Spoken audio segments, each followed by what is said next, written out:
샬롬. 2023년 5월 10일 수요일입니다. 기도하겠습니다. 주님, 오늘도 주의 말씀으로 하루를 시작합니다.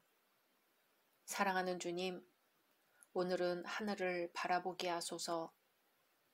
땅의 것을 보느라 하늘을 올려다 볼 틈이 없습니다.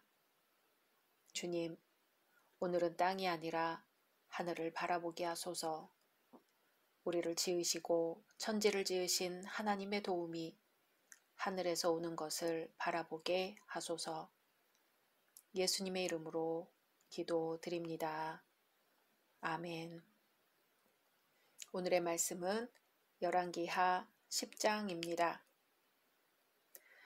아합의 아들 70명이 사마리아에 있는지라 예후가 편지들을 써서 사마리아에 보내서 이스라엘 귀족들 곧 장로들과 아합의 여러 아들을 교육하는 자들에게 전하니 일렀으되 너희 주의 아들들이 너희와 함께 있고 또 병거와 말과 견고한 성과 무기가 너희에게 있으니 이 편지가 너희에게 이르거든 너희 주의 아들들 중에서 가장 어질고 정직한 자를 택하여 그의 아버지의 왕좌에 두고 너희 주의 집을 위하여 싸우라 하였더라.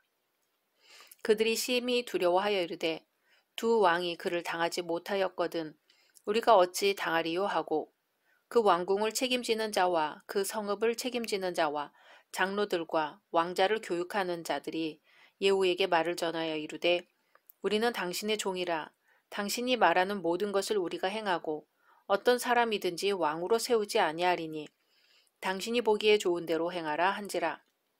예후가 다시 그들에게 편지를 붙이니 일렀으되 만일 너희가 내 편이 되어 내 말을 너희가 들으려거든 너희 주의 아들 된 사람들의 머리를 가지고 내일 이맘때에 이스라엘에 이르러 내게 나아오라 하였더라.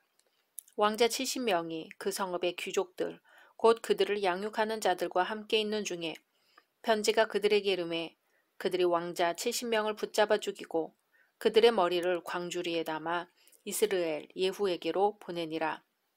사자가 와서 예후에게 전하여 이르되 그 무리가 왕자들의 머리를 가지고 왔나이다. 이르되 두 무더기로 쌓아 내일 아침까지 문 어귀에 두라 하고 이튿날 아침에 그가 나가 서서 뭇 백성에게 이르되 너희는 의롭도다. 나는 내 주를 배반하여 죽였거니와 이 여러 사람을 죽인 자는 누구냐. 그런즉 이제 너희는 알라. 곧 여호와께서 아합의 집에 대하여 하신 말씀은 하나도 땅에 떨어지지 아니하리라. 여호와께서 그의 종 엘리야를 통하여 하신 말씀을 이제 이루셨도다 하니라. 예후가 아합의 집에 속한 이스라엘에 남아있는 자를 다 죽이고 또 그의 귀족들과 신뢰받는 자들과 제사장들을 죽이되 그에게 속한 자를 하나도 생존자를 남기지 아니하였더라.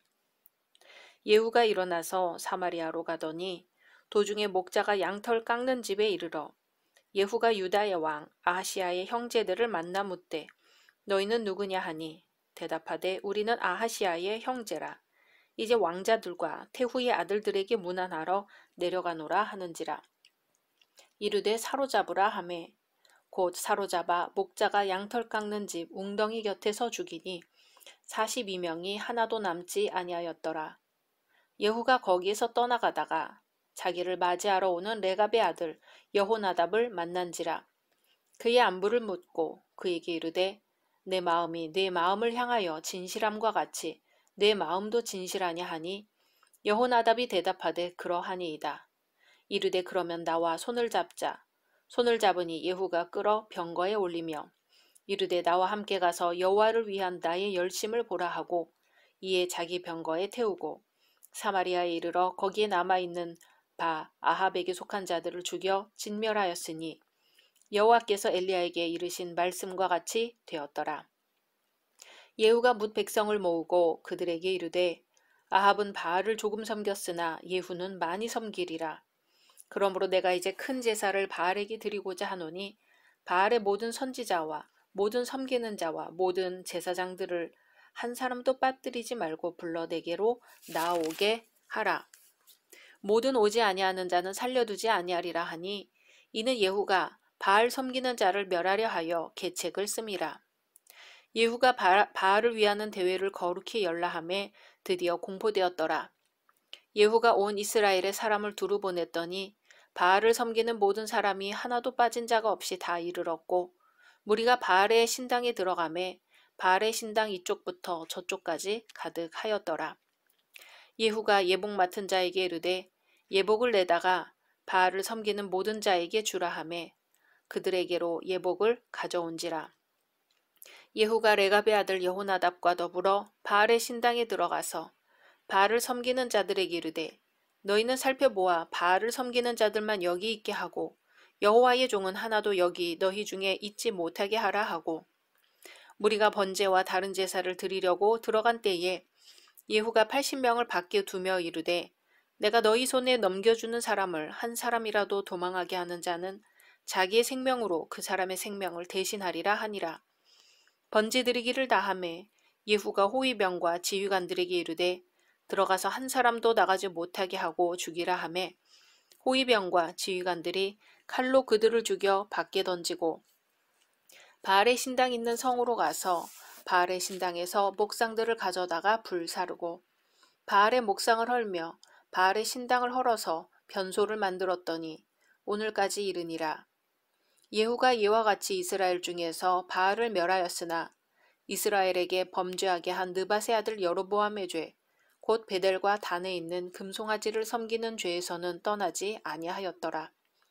여호와께서 예후에게 이르시되 내가 나 보기에 정직한 일을 행하되 잘 행하여 내 마음에 있는 대로 아합 집에 다 행하였은즉 네 자손이 이스라엘 왕위를 이어 4대를 지내리라 하시니라. 그러나 예후가 전심으로 이스라엘 하나님 여호와의 율법을 지켜 행하지 아니하며 여로보암이 이스라엘에게 범하게 한 그 죄에서 떠나지 아니하였더라. 이때에 여호와께서 이스라엘에서 땅을 잘라내기 시작하심에 하사엘이 이스라엘의 모든 영토에서 공격하되 요단 동쪽 길르앗 온 땅 곧 갓 사람과 루우벤 사람과 므낫세 사람의 땅 아르논 골짜기에 있는 아로엘에서부터 길르앗과 바산까지 하였더라. 예후의 남은 사적과 행한 모든 일과 업적은 이스라엘 왕 역대지락에 기록되지 아니하였느냐. 예후가 그의 조상들과 함께 잠에 사마리아에 장사되고 그의 아들 여호아하스가 그를 대신하여 왕이 되니라. 예후가 사마리아에서 이스라엘을 다스린 횟수는 28해이더라. 아멘. 앞장에서는 하나님의 사람 엘리야 예언의 2차 성취인 예후의 출현과 그의 정치적 반영 및 그 결과가 언급되었습니다. 이제 거기에 이어지는 본장은 북이스라엘 10대 왕으로 즉위한 예후가 아합 왕조에 대한 멸망의 예언을 성취시키는 장면이 나옵니다. 1절에서 11절은 아합 왕가가 진멸되는 장면을 보여줍니다. 예후는 하나님을 멸시하고 그분의 말씀에 불순종한 아합 왕가에게 하나님의 심판을 행사하여 이번 단락에서 그 절정을 이룹니다. 지금까지는 요람, 아하시야, 이세벨을 예후 단독으로 제거했지만 본문에 언급된 아합의 70명의 후손들을 도륙하는 일은 장로들의 손에 의해 실행되기 때문입니다. 여기서 나타난 아합 왕가의 진멸 사건은 외견상 예후의 경쟁자가 될 아합가의 후손을 없애 후환을 남기지 않으려는 것처럼 보이지만 내적으로는 하나님의 뜻을 위해서 행하는 신적인 사명이었습니다. 이 단락에서 예후가 아합의 아들 70인과 아합의 집에 속한 존귀한 자와 가까운 친구와 제사장들을 모두 죽일 수밖에 없었던 이유를 두 가지로 살펴볼 수 있습니다. 첫째는 예후가 엘리사 선지자로부터 죄의 온상이었던 아합 왕조를 멸하라는 사명을 받았기 때문입니다.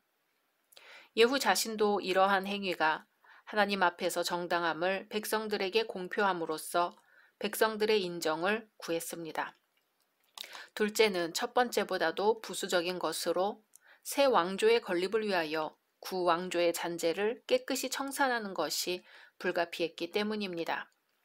당시 사마리아에 있는 백성들은 기존의 아합의 왕족들과 관계한 권세자들의 영향 아래에서 벗어나지 못했기 때문에 이들을 멸하지 않고서는 예후가 사마리아를 다스릴 수 없었을 것입니다. 여기서 우리는 세 가지 교훈을 얻을 수 있습니다. 첫째는 한 민족의 멸망뿐 아니라 한 가계의 멸족은 주께서 주관하신다는 것입니다. 참으로 아합 왕의 70인의 아들들은 기드온의 아들들의 숫자와도 같은데 아합이 이처럼 많은 숫자의 아들을 낳았으므로 그의 집안은 영원히 지속될 것 같았습니다. 그러나 여호와께서 그의 집안에 심판을 내리자 단번에 멸절되고 말았던 것이지요. 그러기에 모든 것들의 흥망이 주의 손에 달려있음을 깨달아 우리는 주의 말씀에 청종하고 그분의 계명을 지키기에 힘써야 하는 것입니다. 둘째로는 하나님이 지켜주시고 보호하시는 품 외에는 아무데도 안전한 곳이 없다는 사실입니다.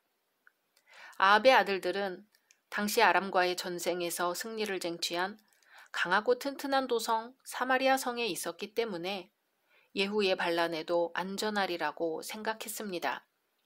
그러나 그들은 그런 견고한 성 안에서 피살당하여 하나님의 심판을 받았습니다. 셋째로 하나님 앞에 바로 서지 못한 기회주의적인 인간은 자기의 이익과 평안함을 위해서는 언제든지 악을 행한다는 것입니다. 예후는 아합 왕의 아들들을 없애기 위해서 자신의 군대를 사마리아로 보내는 대신에 궁중 대신과 지방관리, 장로들로 하여금 아합 왕의 아들들을 살해하도록 했습니다. 이들은 그 명령을 아무 거리낌 없이 수행했습니다. 참으로 이 이스라엘 장로들은 나봇을 살해하기 위한 이세벨의 모함에 동참했던 자들로서 자기들의 안일함과 목전의 평안함을 위해 여기서도 예후의 요구에 순응한 것입니다. 이처럼 기회주의적이고 이기적인 인간은 언제든지 자기의 탐욕을 위해서는 쉽게 배반하고 변절하는 것이지요.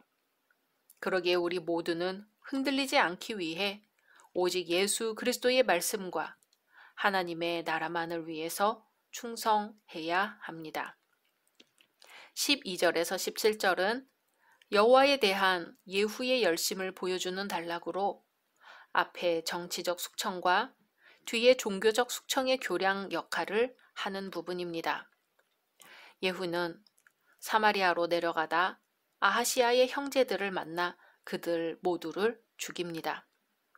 이들은 유다의 방백들이었고 아하시아를 섬기는 자들로서 아하시아의 형제들의 아들들이었습니다. 오므리의 손녀이자 유다 왕가의 시집온 아달리아 자손인 아합가의 일가였던 것이죠. 이들은 아합의 집과 깊은 관계를 맺었던 유다 왕 아하시아가 죽은 이후 아합의 왕족들을 찾아가는 길이었기에 예후 왕조를 인정하지 않는다는 뜻이 되었고 다른 한편 아합 왕조를 다시 일으키려는 음모로 해석될 수 있기 때문에 죽임을 당했습니다.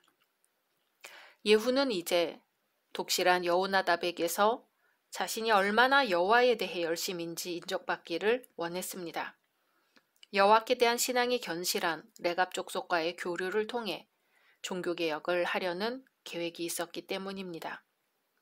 이제 새롭게 세워질 예후 왕조는 아합의 왕조와는 관계를 철저히 끊고 하나님 앞에 의롭게 서고자 했습니다.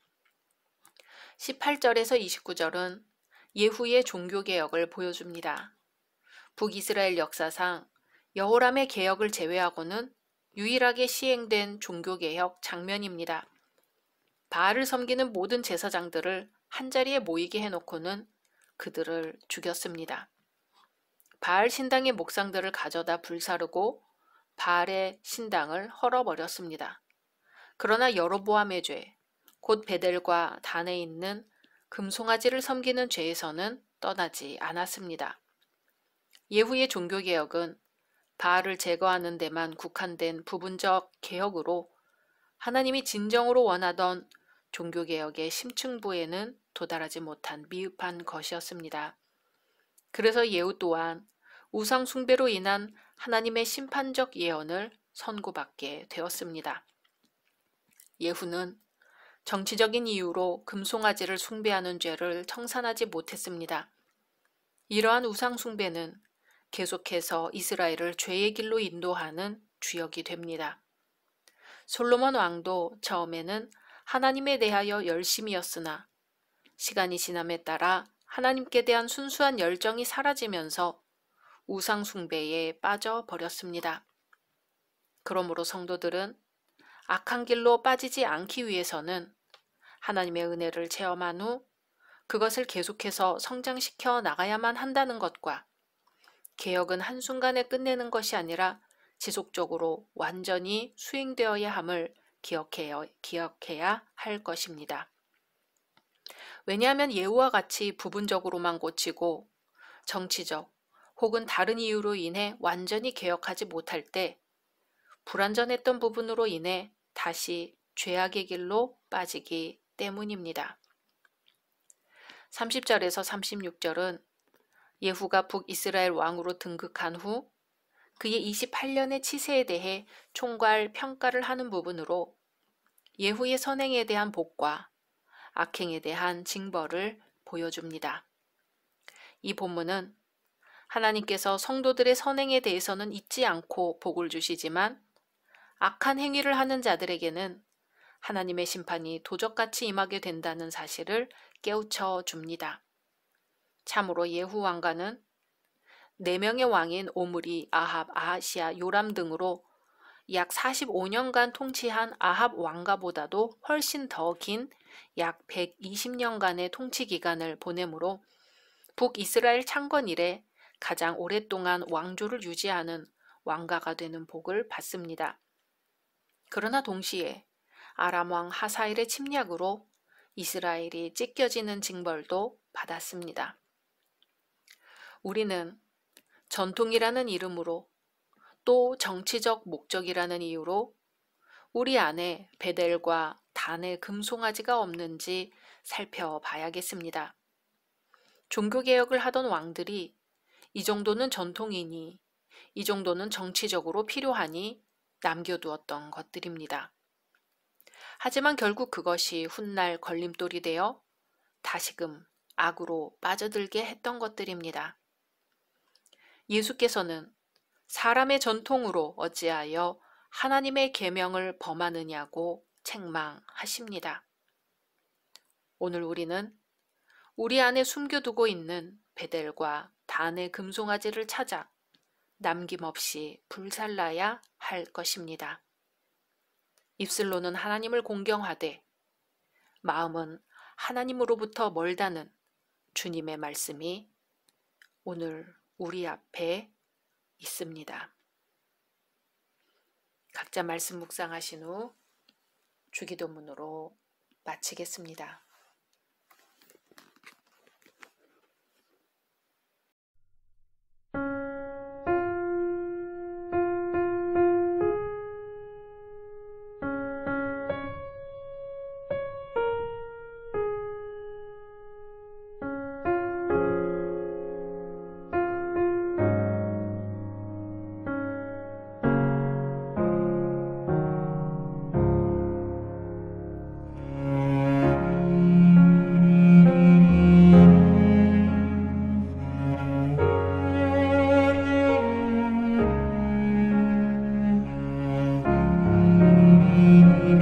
아멘.